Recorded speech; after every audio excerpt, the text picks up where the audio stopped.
Israel এবং লেবাননের প্রতিরোধ গোষ্ঠী হিজবুল্লাহর মধ্যে বড় যুদ্ধের সম্ভাবনা নিয়ে উদ্বেগ বাড়ছে। দুই পক্ষের মধ্যে আন্তঃসীমান্ত হামলার তীব্রতা বাড়ায় এই উদ্বেগ তৈরি হয়েছে। হামাসের আকস্মিক হামলার পর ইসরায়েল গাজার বিরুদ্ধে যুদ্ধ ঘোষণার একদিন পর ইসরায়েল লেবানন সীমান্তেও সংঘাত শুরু হয়। তেহরান টাইমসের বিশ্লেষণে উঠে এসেছে, হিজবুল্লাহর সাথে যুদ্ধ কেন ইসরায়েলের জন্য কিয়ামত ডেকে আনবে।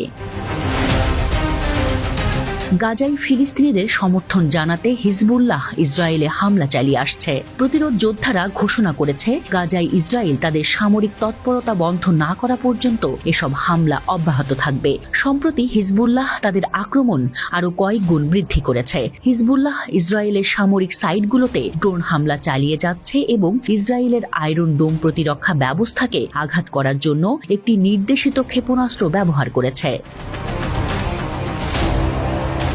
প্রতিক্রিয়া জানাচ্ছে ইসরায়েলের সেনাবাহিনীও। হিউম্যান রাইটস ওয়াচ জানিয়েছে যে ইসরায়েল দক্ষিণ লেবাননের আবাসিক এলাকায় সাদা ফসফরাস শেল ব্যবহার করেছে, যা বেসামরিক নাগরিকদের জন্য ক্ষতিকর এবং আন্তর্জাতিক আইনের বিরুদ্ধে। ইসরায়েলি নেতারা হিজবুল্লাহর সাথে সম্ভাব্য বড় সংঘর্ষের বিষয়ে জোরালো বক্তব্য দিচ্ছেন। ইসরায়েলের প্রধানমন্ত্রী বেনিয়ামিন নেতানিয়াহু বলেছেন, ইসরায়েল উত্তরে বড় ধরনের অভিযানের জন্য প্রস্তুত। ইসরায়েলের অন্যান্য মন্ত্রীরাও হিজবুল্লাহর বিরুদ্ধে কঠোর পদক্ষেপ নেওয়ার আহ্বান জানিয়েছেন।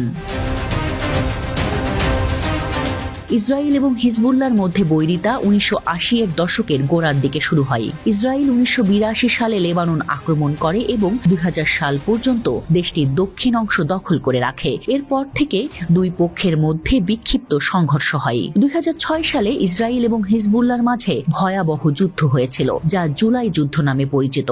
এটি শুরু হয়েছিল যখন হিজবুল্লাহ দুই ইসরায়েলি সেনাকে বন্দী করেছিল। যুদ্ধটি 34 দিন স্থায়ী হয়েছিল। 1000-এরও বেশি লেবানিজ এবং 120 জনেরও বেশি ইসরায়েলি সেনা নিহত হয়েছিল। হিজবুল্লাহ যুদ্ধটিকে একটি বিজয় বলে মনে করে, কারণ তারা ইসরায়েলের সামরিক পদক্ষেপকে প্রতিহত করতে সক্ষম হয়েছিল। 2006 সাল থেকে হিজবুল্লাহ তার সামরিক শক্তি উল্লেখযোগ্যভাবে বাড়িয়েছে। গ্রুপটি দাবি করে যে তাদের 1 লাখ যোদ্ধা রয়েছে এবং ক্ষেপণাস্ত্রের মজুদ 14,000 থেকে বেড়ে প্রায় 1.5 লাখ হয়েছে, যার মধ্যে রয়েছে গাইডেড ক্ষেপণাস্ত্র এবং ড্রোন।